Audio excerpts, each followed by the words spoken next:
Hello everybody and welcome back to the channel. It is me, the Prince of Five Nights at Freddy's, and we got another Five Nights at Freddy's review for you guys. And today we're going to be taking an in-depth look at the new Five Nights at Freddy's Fazbear Frights number 2, Fetch. I found this at my local Walmart and I thought, why not? I finished the first book, I enjoyed it, so let's check out the next book. And here are my thoughts on the book with my detailed review and analysis of the book itself. So I hope you guys enjoyed. And let's roll the intro and get started.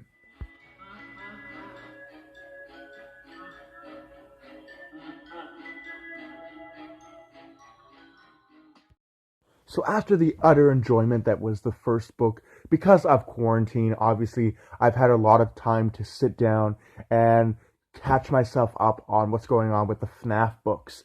And I absolutely enjoyed that book. It's a great read. I don't think that a lot of older fans will enjoy it, but definitely the newer fans. I myself am kind of in that iffy stage where I don't like it, but I like it. This new book is pretty interesting too. I've only read the first story, and that's what we're going to be taking a look at. If you want to hear me review the other stories, and more importantly, the first book in detail, because when I reviewed the first book when I got it in hand, I sort of just did a summary, a kind of sneak peek on what to expect from the book. But this is going to be my detailed review of the Fetch book.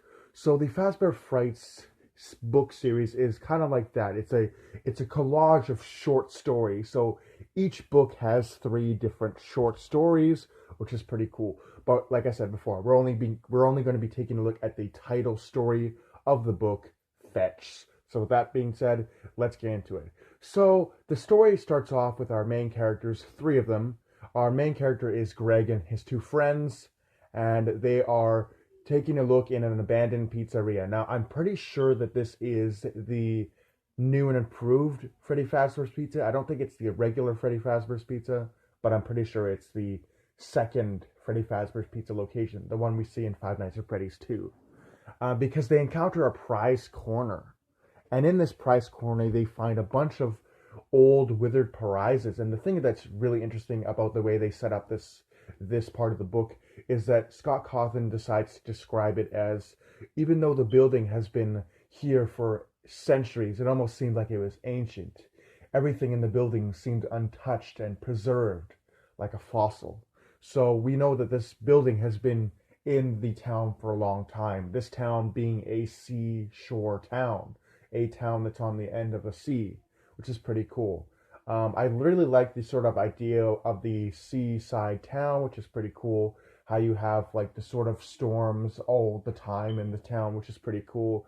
And it seems like all the other characters that are around in the town aren't really bothered by the constant rainstorms and flooding in the area because they're probably used to it. So back to the story. So they encounter the prize corner where they see all of the figures that you could have won. And the top prize was a dog animatronic named Fetch. Now, in the book, he is described as being ugly, covered in matted fur and twisted metal. Very interesting description. He does appear to have claws because in the book they describe him having claws. And a lot of the fan art that I've seen of Fetch the dog shows him with a red collar. However, in the book it specifically specifies that he has a blue collar. Very interesting indeed. So the dog is pretty much alive. He seems to be drawn to the pizzeria in some way. He goes to the pizzeria with his friends after a power outage happens, and he sort of sneaks out with his friends. Instead of doing family fun night and playing board games, he decides to go and check out the local pizzeria, which, like I said, I believe is Five Nights at Freddy's 2 location. Now, in this pizzeria, he does find the animatronic. And now, Fetch is really interesting because I did take some notes. Fetch is first prize, which means he was never able to be won because first prize, whenever you go to places like Castle Fun Park and stuff like that, first prize is always the most expensive thing.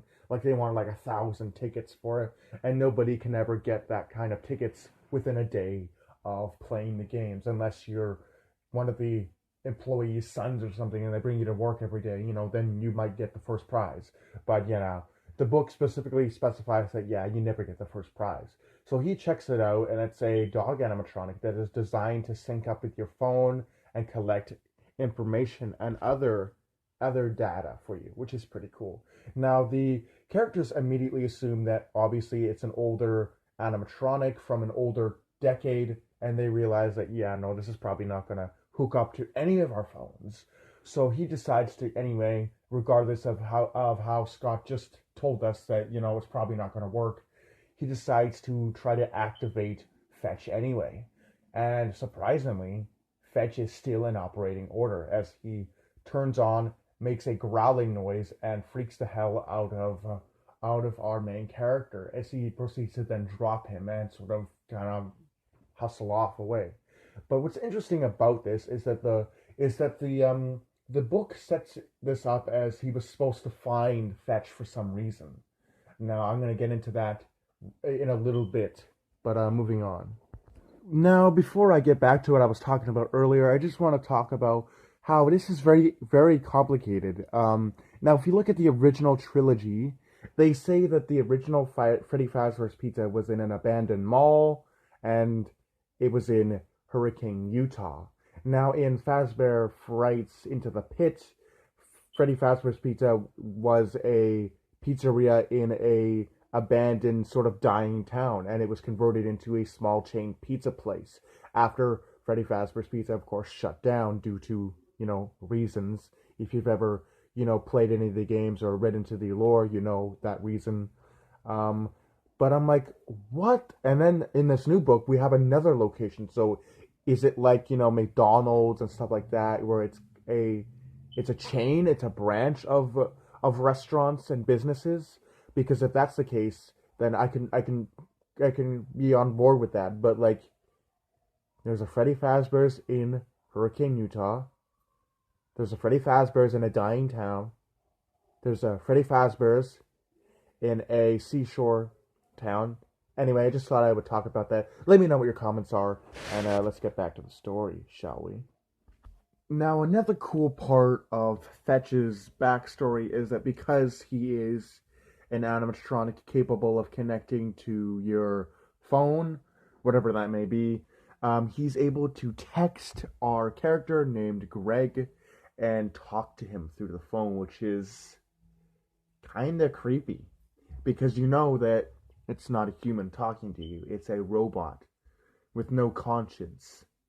So, yeah, I guess that would be pretty dark to say the least. But yeah, it's an interesting attribute about the character, and I like how Scott wrote it. But moving on. As the book progresses, we find out that Fetch is literally connected to his phone and can listen in on everything he talks about or does on his phone, to the point where, as he's going through school and learning about robotics, because yeah, well, this character is an upcoming scientist, I guess. He loves technology and everything like that. So as he's looking about to do his work in school, Fetch is listening on in this, obviously because he's connected to the phone, and he then proceeds to text him the answers to his questions, ARG, the coding and stuff for all of his projects, which is really cool. And that means that this animatronic has some form of intelligence, as it's able to understand what he's learning in school and to give him the answers and everything. I mean, then again, the animatronic is connected to the internet, so therefore you'd have to be kind of smart. But yeah, this is an awesome animatronic. It takes what we saw in Five Nights at Freddy's, the sister location, and just amplifies it with something like an older animatronic, because we don't see that Fetch has the sort of moving faceplates that the animatronics have in sister location. It's not that futuristic. However, it is able to learn things, and it's very intelligent. Um, yeah. Now, there's another thing I want to talk about, and it's the point in the book where um, the kid buries a spider because his, I guess, little brother is afraid of it. So he buries it, and then he goes to school the next day, and the bullies are picking on him and his friends, and they don't like him at all. And so they say, we should get back at him, but he's afraid of spiders. And so they come up with that idea. They're like, but we don't have a spider. And our main character, Greg's like, I got a spider, but I buried it in the backyard. So on his way home to get the spider, he finds that it's sitting on his doormat, with bite marks in it. Now, this is obviously hinting at the fact that because Fetch can hear everything that he's saying, because the boy doesn't leave his phone down. He doesn't talk to people. He just talks on his phone for some reason. So the dog finds that, yeah, okay, I'll bring you the spider, and then the funniest thing happens. The Fetch says, "Hey, Merry Christmas, boy." He doesn't say it like that. He just writes "Merry Christmas," which is funny. And so the kid then begins to theorize. Well, isn't what if animatronics are like plants?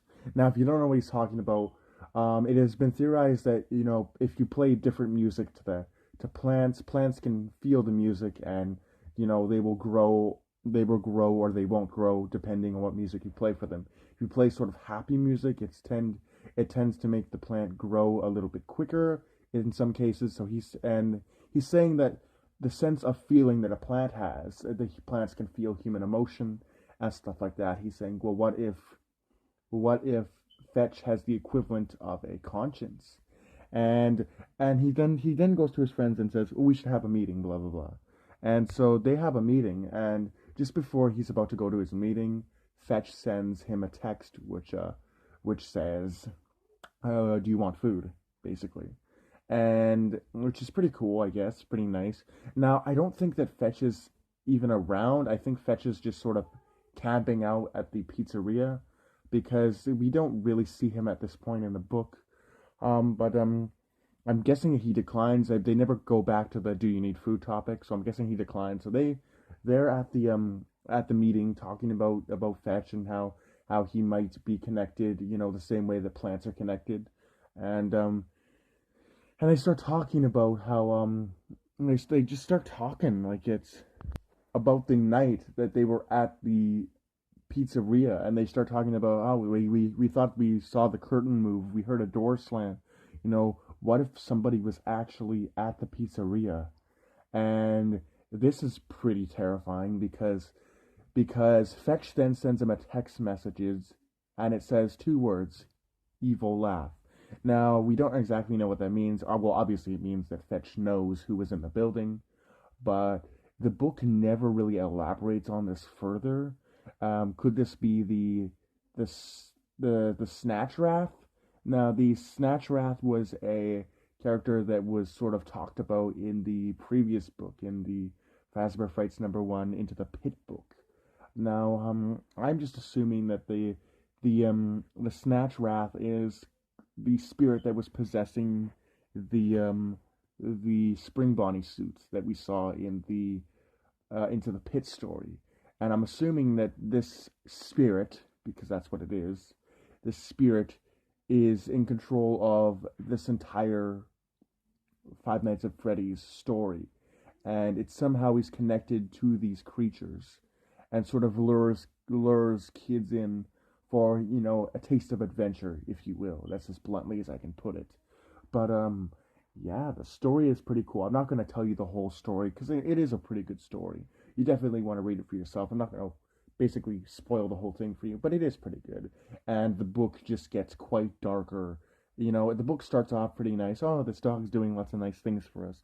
But yeah, it's a Five Nights at Freddy's story, so you better believe it's about to get a whole lot darker from there. But I hope you guys did enjoy my review of the Fazbear Frights #2 Fetch book. And with that being said, I hope you guys enjoy. Do take care, and I'll see you guys in the next video.